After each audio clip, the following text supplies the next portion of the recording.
पिछले क्लास में हम लोग पढ़े थे कूलम का नियम, और कूलम के नियम में लास्ट में मैं आप लोगों से बोला था कि अभी जो है कूलम का नियम पूरी तरह से समाप्त नहीं हुआ है।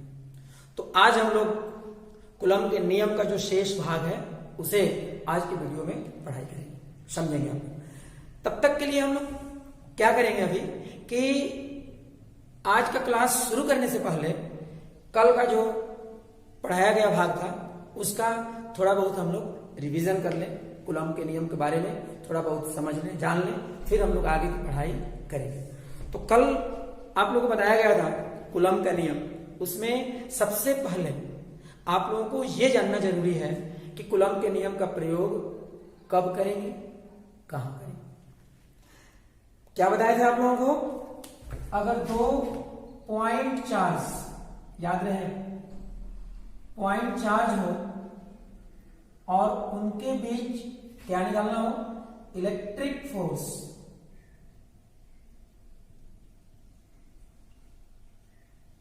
तब हम लोग कूलम के नियम का प्रयोग करेंगे। एक बात यहां ध्यान देना आप लोगों को, पहले आप लोगों को मैं बता चुका हूं, फिर आज एक बार रिवीजन करा रहा हूं। अगर इलेक्ट्रिक चार्जेज स्टैटिक हो, स्टैटिक का मतलब एट रेस्ट, इलेक्ट्रिक चार्जेज अगर रेस्ट में हो तब एक पॉइंट चार्ज के द्वारा दूसरे पॉइंट चार्ज पर ओनली इलेक्ट्रिक फोर्स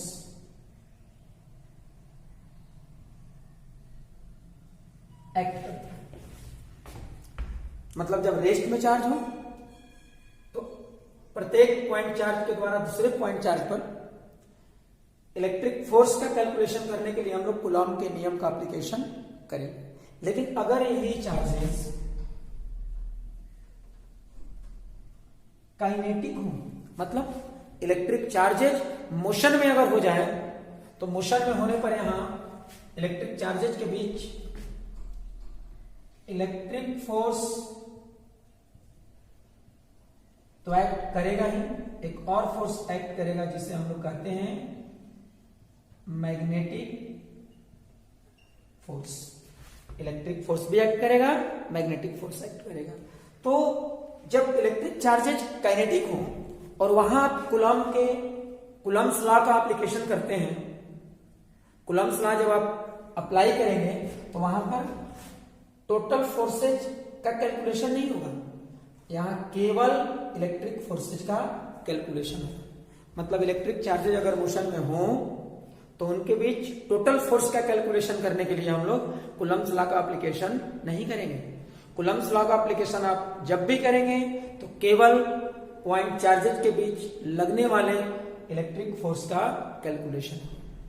ठीक है, अब यहां ध्यान देना आप लोगों को कि एक क्वेश्चन आप लोग सोच रहे होंगे कि अगर यहां तो बताया गया कि केवल पॉइंट चार्जेज रहेंगे तभी कूलम्स लॉ का एप्लीकेशन, लेकिन अगर कोई चार्ज बॉडी हो, दो साइड में बड़े, ये पॉइंट चार्ज नहीं है, दोनों पर चार्ज है, इस पर भी और इस पर भी, और इनके बीच अगर फोर्स का कैलकुलेशन करना हो तो कैलकुलेशन हम लोग कैसे करेंगे। अगर चार्ज बॉडीज पॉइंट बॉडीज ना हो, पॉइंट चार्ज ना हो, साइड में बड़े हो और इनके बीच अगर फोर्स का कैलकुलेशन करना हो तो यहां भी हम लोग कूलम्स लॉ का एप्लीकेशन करेंगे, लेकिन डायरेक्ट नहीं। यहां क्या करना है, हम लोग कैलकुलस का यूज करेंगे और फिर हम लोग कूलम्स के लॉ का एप्लीकेशन करेंगे और तब दोनों के बीच फोर्स का कैलकुलेशन करेंगे। वो हम अगले वीडियो बनाएंगे जब प्रॉब्लम का क्लास लेंगे तब। अब हम लोगों को यह भी जानना जरूरी है, यहां कल आप लोगों को बताया गया था कि कूलम्स लॉ का एप्लीकेशन आप जब कभी करेंगे तो दो बातों पर आपको ध्यान देना है।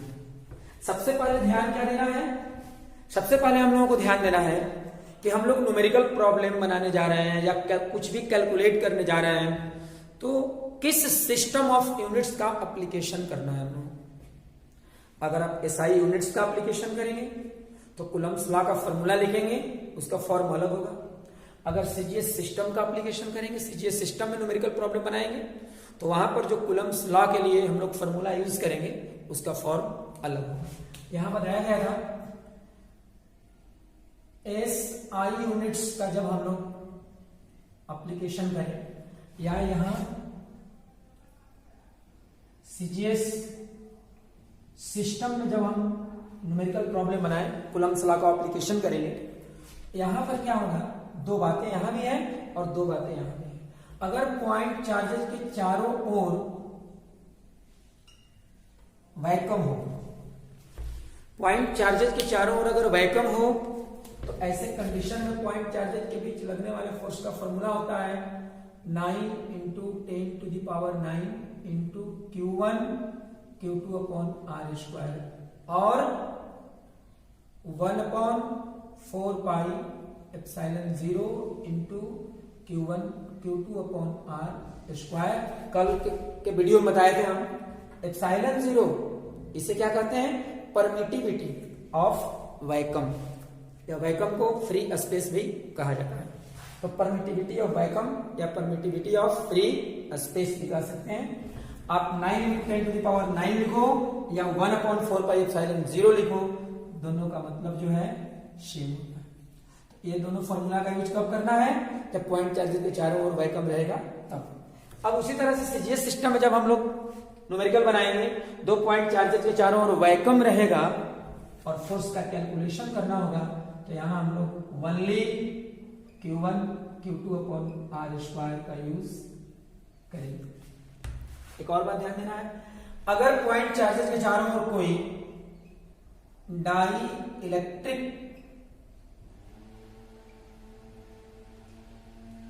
मटेरियल और पॉइंट चार्जेस के बीच फोर्स का कैलकुलेशन हम लोगों को करना हो, तो क्या करना है हम लोगों को बताया गया था। वैक्यूम रहने पर जो हम लोग फॉर्मूला यूज कर रहे थे फोर्स का, वही फॉर्मूला लिखेंगे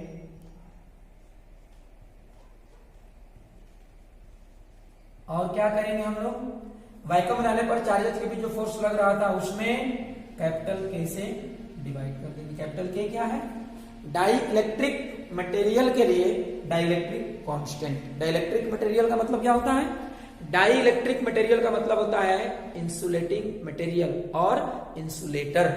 तो जब भी पॉइंट चार्जेस के चारों ओर कोई डाई इलेक्ट्रिक मटेरियल रहेगा, तो वैक्यूम रहने पर पॉइंट चार्जेस के बीच जो भी फोर्स लगेगा, उस फोर्स में डाई इलेक्ट्रिक मटेरियल के डाई इलेक्ट्रिक कांस्टेंट से डिवाइड हम लोग कर देंगे। अब इसके बाद क्या करना है, इस फॉर्मूला को ऐसे भी लिख सकते हैं हम लोग 1/4 pi epsilon naught into K Q1 Q2 upon R square, या इसी को हम लोग एक और तरीका से लिख सकते हैं 1/4 pi epsilon into Q1 Q2 upon R square. कल आप लोग को पढ़ाया गया था, क्या बताए थे, वैक्यूम के लिए परमिटिविटी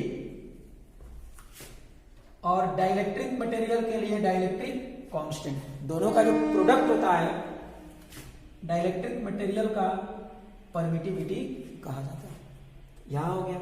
CGS सिस्टम में जब हम लोग पॉइंट चार्जेस के बीच फोर्स का कैलकुलेशन करेंगे, तो यहां पर क्या करना होगा, 1/K Q1 Q2 upon R, यहां भी वही काम किया है, वैक्यूम रहने पर जो फोर्स लग रहा था उसमें कैपिटल K से डिवाइड कर देना। एक बात और जो बहुत इंपॉर्टेंट है, ध्यान देना है आप लोगों को, न्यूमेरिकल आप अगर SI यूनिट्स में बनाएंगे तो चार्ज का यूनिट क्या लिखना होगा, कूलम्ब, और डिस्टेंस का यूनिट क्या लिखना होगा, मीटर, और फोर्स का यूनिट क्या लेंगे हम लोग, न्यूटन। CGS सिस्टम में जब न्यूमेरिकल हम लोग बनाएंगे तो यहां चार्ज का यूनिट लिखेंगे स्टैट कूलम्ब, डिस्टेंस का यूनिट लिखेंगे सेंटीमीटर, और फोर्स का यूनिट क्या लिखेंगे, डाइन। ठीक है। और इसके बाद अब हम लोग एक चीज और जो सबसे जरूरी है समझना, यहाँ एक इंपॉर्टेंट पॉइंट है, इससे आप लोग समझ लेंगे। समझना यह है कि पॉइंट चार्जेज के चारों ओर पहले अगर रहता है वैक्यूम और बाद में कर दे डाइलेक्ट्रिक मटेरियल, तो पॉइंट चार्जेज के चारों ओर डाइलेक्ट्रिक मटेरियल हो जाने पर पॉइंट चार्जेज के बीच लगने वाले फोर्स पर क्या इफेक्ट पड़ेगा, इसके बारे में थोड़ा समझ लें हम लोग। तो देखिए अभी तुरंत क्या पढ़े हम लोग, वैक्यूम रहने पर पॉइंट चार्जेस के बीच फोर्स लग रहा था F equal to 9 into 10⁹ into Q2 upon R square. और अगर पॉइंट चार्जेस के चारों ओर कोई डाइलेक्ट्रिक मटेरियल आ जाए तब फोर्स का वैल्यू क्या होता है 9 into 10⁹ upon K into Q2 upon R square. और F इक्वल टू लिख सकते हैं 9 into 10⁹ into Q2 upon R square upon K। इसका मतलब क्या हुआ, ये लास्ट जो इक्वेशन बताए हैं यहां आप लोगों को ध्यान ये देना है कि दो पॉइंट चार्जेस के बीच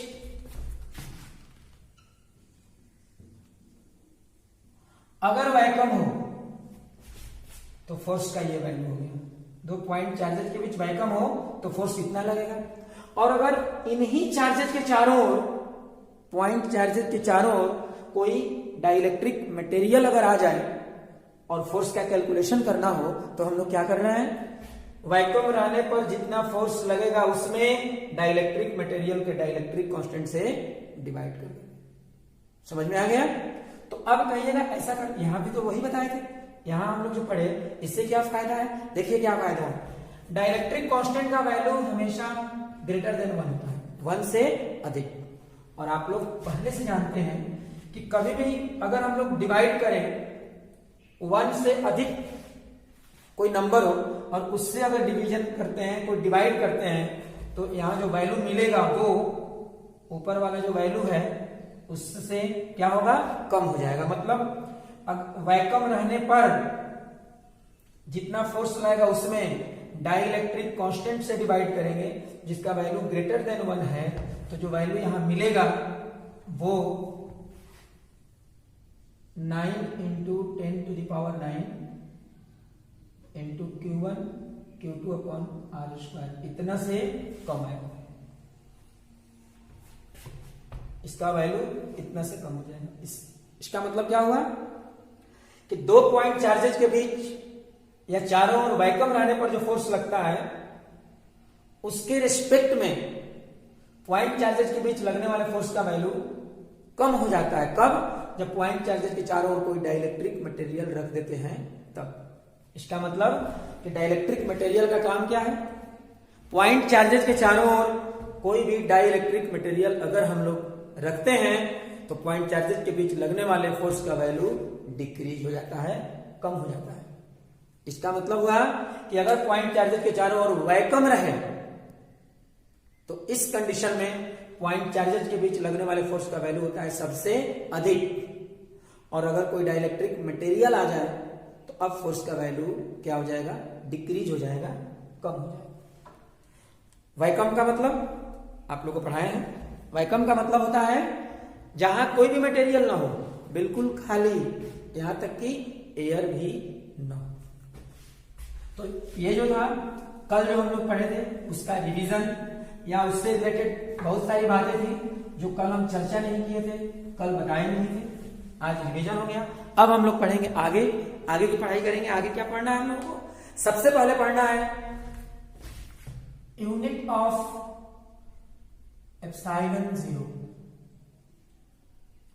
यूनिट ऑफ एप्सिलॉन 0 आप कहेंगे एप्सिलॉन 0 क्या है। एप्सिलॉन 0 कल बताए थे, आज भी चर्चा किए हैं। एप्सिलॉन 0 को कहते हैं परमिटिविटी ऑफ फ्री स्पेस और वैक्यूम।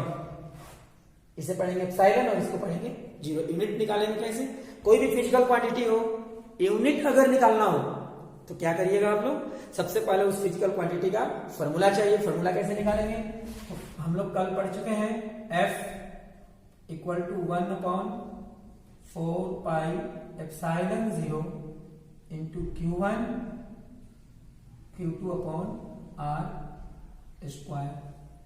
अब इसके बाद जो है क्रॉस मल्टीप्लीकेशन यहां कर दें, F इंटू 4 पाई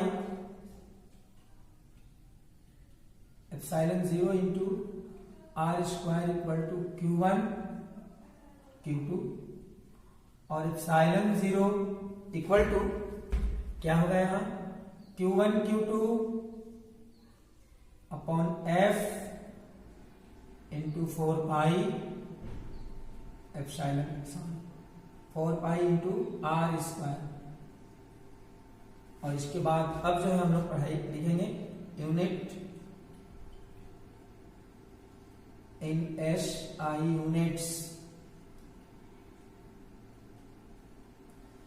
चार्ज का यूनिट होता है coulomb, coulomb into coulomb upon force का न्यूटन 4 पाई। ये तो नंबर है, नंबर यूनिट लेस होता है। इसके बाद डिस्टेंस का मीटर स्क्वायर है तो मीटर स्क्वायर होगा और ये हो जाएगा कूलम स्क्वायर पर न्यूटन पर मीटर स्क्वायर। तो एप्सिलॉन नॉट का यूनिट हो गया कूलम स्क्वायर पर न्यूटन पर मीटर स्क्वायर एसआई यूनिट में। अगर आप सीजीएस सिस्टम में यूनिट निकालना चाहते हैं तो इसी तरह से हम लोग कैलकुलेट कर सकते हैं। अब जो है क्या पढ़ना है हम लोगों को, dimensional formula.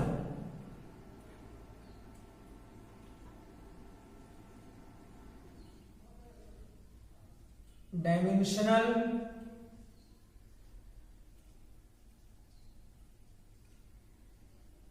Formula of epsilon 0। Dimensional formula निकालने का तरीका भी आप लोग पढ़े हुए हैं। कभी भी डायमेंशनल फॉर्मूला निकालना हो जिस फिजिकल क्वांटिटी का, तो सबसे पहले क्या करेंगे, उस फिजिकल क्वांटिटी का फॉर्मूला निकालेंगे। यहां हम लोग कैलकुलेट कर चुके हैं। तो F equal to 1/4 pi epsilon naught into Q1 Q2 upon R square. Cross multiplication करेंगे F into 4 pi epsilon naught into R square और ये होगा Q1 Q2 और फिर यहां epsilon 0 Q1 Q2 upon 4 pi into R square into F। अब dimensional formula लिखना है, स्क्वायर ब्रैकेट के अंदर बंद कर देंगे। तो ये क्या हो जाएगा, डायमेंशनल फॉर्मूला ऑफ एप्सिलॉन 0 और ये हो जाएगा dimensional formula of Q1 Q2 upon 4 pi R square into F। तो आप लोगों को पढ़ाया गया है चार्ज का डायमेंशनल फॉर्मूला होता है 80। 4 पाई नंबर है और कोई भी नंबर हो डायमेंशन लेस होगा। R डिस्टेंस है, L हो जाएगा डायमेंशनल फॉर्मूला, स्क्वायर करेंगे फोर्स का ml t to the power -2। फिर इसे सॉल्व करेंगे हम लोग आगे, तो हो जाएगा a square t square into, यहां नीचे से ऊपर ले जाएंगे तो होगा यहाँ m to the power -1 l to the power -1 t to the power 2 into l square और फिर यहां हो जाएगा m to the power -1 l to the power -1 and ऊपर जाएगा तो -2 हो जाएगा, l टू द पावर -1 और l to the power -2 l to the power -3 t to the power 4 और a स्क्वायर। इस तरह से हम लोग पढ़े एप्सिलॉन 0 का यूनिट और एप्सिलॉन 0 का डायमेंशनल फॉर्मूला। अब हम लोग पढ़ेंगे एप्सिलॉन 0 का क्या वैल्यू होगा। वैल्यू ऑफ एप्सिलॉन 0, कल हम लोग एक रिलेशन पढ़े थे और वो रिलेशन था 1/4 pi epsilon 0 equal to 9 into 10 to the power 9 SI unit. यहां होगा, इसको सॉल्व करेंगे और एप्सिलॉन 0 का वैल्यू निकालेंगे। तो यहां होगा 1/4 pi into 9 into 10 to the power 9 epsilon 0 1/36 pi into 10 to the power -9 epsilon epsilon 0 equal to 1/36 into 3.14 into 10⁻⁹ and epsilon 0 1/113.04 into 10⁻⁹ और इसके बाद शब्द जब आप करोगे 1 में डिवाइड करना है 113.04 से, तो ये आएगा वैल्यू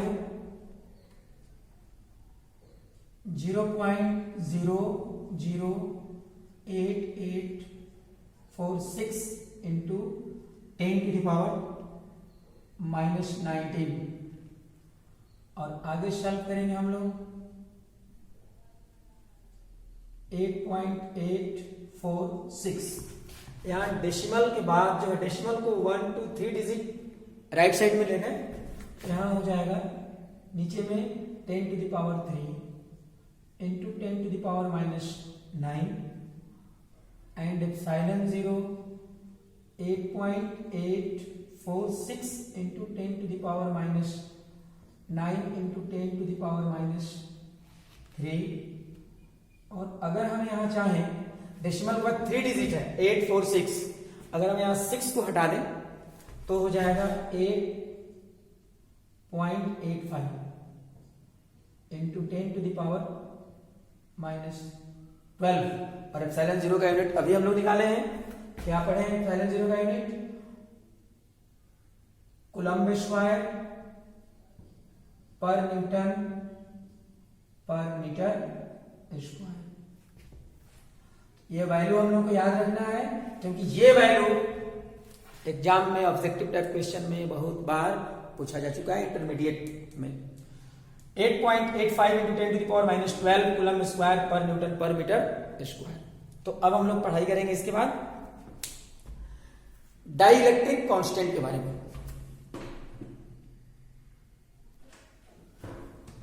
हम लोग पढ़े हैं पिछले वीडियो में, कोई डाइइलेक्ट्रिक मटेरियल हो, डाइइलेक्ट्रिक मटेरियल मींस इंसुलेटर, तो इंसुलेटर का परमिटिविटी का वैल्यू होता है वैक्यूम का परमिटिविटी इंटू डाइइलेक्ट्रिक मटेरियल का डाइइलेक्ट्रिक कांस्टेंट। और अब जब निकालेंगे हम लोग डाइइलेक्ट्रिक कांस्टेंट इक्वल टू एप्सिलॉन/एप्सिलॉन 0। कहने का मतलब है कि किसी भी डाइइलेक्ट्रिक मटेरियल के परमिटिविटी में जब वैक्यूम के परमिटिविटी से हम लोग डिवाइड कर देंगे तो उस डाइइलेक्ट्रिक मटेरियल का डाइइलेक्ट्रिक कांस्टेंट का कैलकुलेशन हो जाएगा। और एक बात ध्यान देना है, ओल्ड बुक्स में पहले की जो किताबें हैं उसमें आप लोगों को मिलेगा डाइइलेक्ट्रिक मटेरियल के परमिटिविटी और वैक्यूम के परमिटिविटी का जो रेशियो होता है उसे हम लोग कहते हैं रिलेटिव परमिटिविटी। और इसे देखिए डिनोट कैसे करते हैं, capital K equal to epsilon R। Epsilon हुआ परमिटिविटी और R का मतलब हुआ रिलेटिव। तो यहां लिखना होगा where epsilon R equal to epsilon epsilon naught, मतलब the relative permittivity.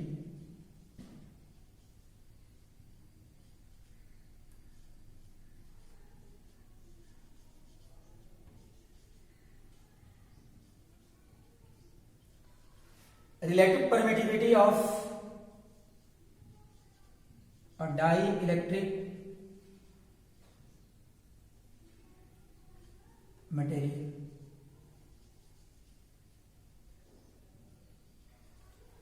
Relative permittivity of a dielectric material. अब इसके बाद कुछ इंपॉर्टेंट पॉइंट है यहाँ जो हम लोग को ध्यान देना है, याद रखना है।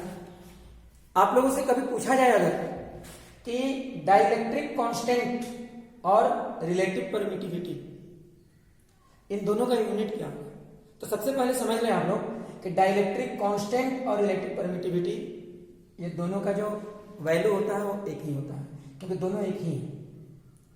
अब जब यूनिट निकालेंगे हम लोग के का, तो ऊपर में भी परमिटिविटी है मटेरियल का, डाइलेक्ट्रिक मटेरियल का, और नीचे में परमिटिविटी है वैक्यूम का। क्वांटिटी जो ऊपर है वही नीचे है, और इसलिए जब आप यूनिट निकालोगे तो जो यूनिट ऊपर वही नीचे कैंसिल होगा, तो के यूनिट लेस हो जाएगा। जब हम लोग निकालेंगे डायमेंशनल फॉर्मूला, तो जो डायमेंशनल फॉर्मूला ऊपर वही डायमेंशनल फॉर्मूला नीचे, डायमेंशन लेस हो जाएगा। कहने का मतलब है कि dielectric constant, dielectric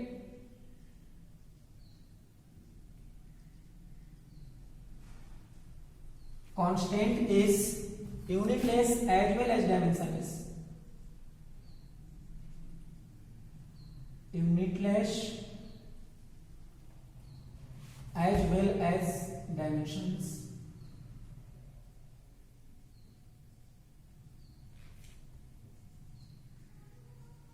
dielectric constant का कोई यूनिट नहीं होता है और कोई डायमेंशनल फॉर्मूला भी नहीं होता है। अब इसके बाद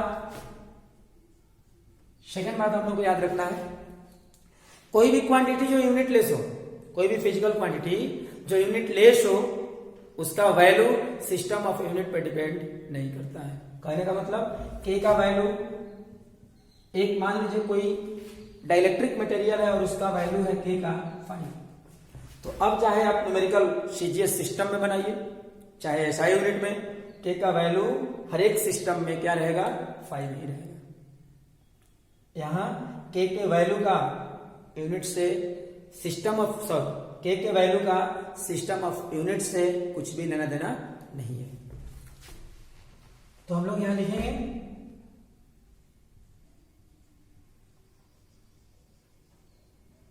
द वैल्यू ऑफ के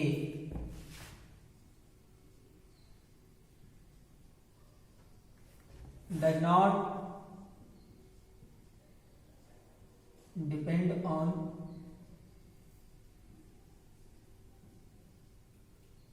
the system of यूनिट्स। तो आप कहेंगे सिस्टम ऑफ यूनिट्स पे डिपेंड नहीं करेगा, तो डिपेंड करेगा किस पर, के का वैल्यू डिपेंड करता है मटेरियल के नेचर पर। यहां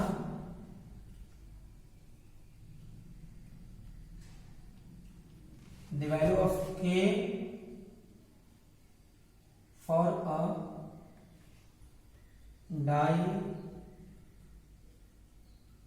dielectric material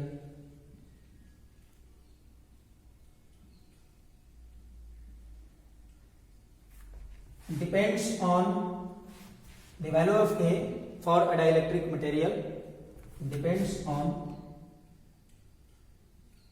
the nature of the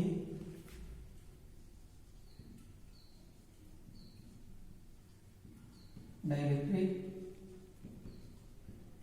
material. कहने का मतलब है कि अलग अलग डाइलेक्ट्रिक मटेरियल के लिए कैपिटल के का जो वैल्यू होता है वो अलग अलग होता है। और यहां याद रखेंगे आप लोग एक बार, कुछ इंपॉर्टेंट मटेरियल के लिए हम के का वैल्यू बता रहे हैं जो याद रखना है हम लोगों को, न्यूमेरिकल प्रॉब्लम बनाने में काम आता है। तो सबसे पहले क्या याद रखना है, फॉर वैक्यूम,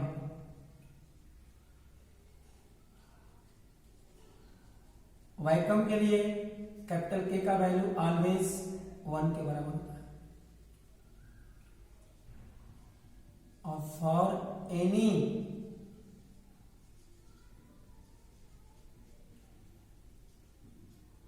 डाइलेक्ट्रिक मटेरियल के का वैल्यू ऑलवेज ग्रेटर देन 1 होता है। कोई भी डाइलेक्ट्रिक मटेरियल हो, डाइलेक्ट्रिक मटेरियल मीन्स इंसुलेटर कोई भी हो, के का वैल्यू उसके लिए 1 से बड़ा होगा। यहां लिखना होगा फॉर एयर, एयर के लिए के का जो वैल्यू होता है स्लाइटली ग्रेटर देन 1। एयर के लिए के का वैल्यू 1 से थोड़ा बड़ा होता है, इसलिए जब हम लोग प्रॉब्लम बनाएंगे तो के का वैल्यू यहाँ अप्रोक्स थोड़ा बड़ा मतलब अप्रोक्सीमेटली 1 हो गया। तो जब न्यूमेरिकल बनाएंगे तो वैक्यूम के लिए वी के का वैल्यू रखेंगे 1 और डाई इलेक्ट्रिक मटेरियल के लिए वी के का वैल्यू रखेंगे 1। एक और आप लोग को याद रखना है, वाटर के लिए के का वैल्यू होता है 81 और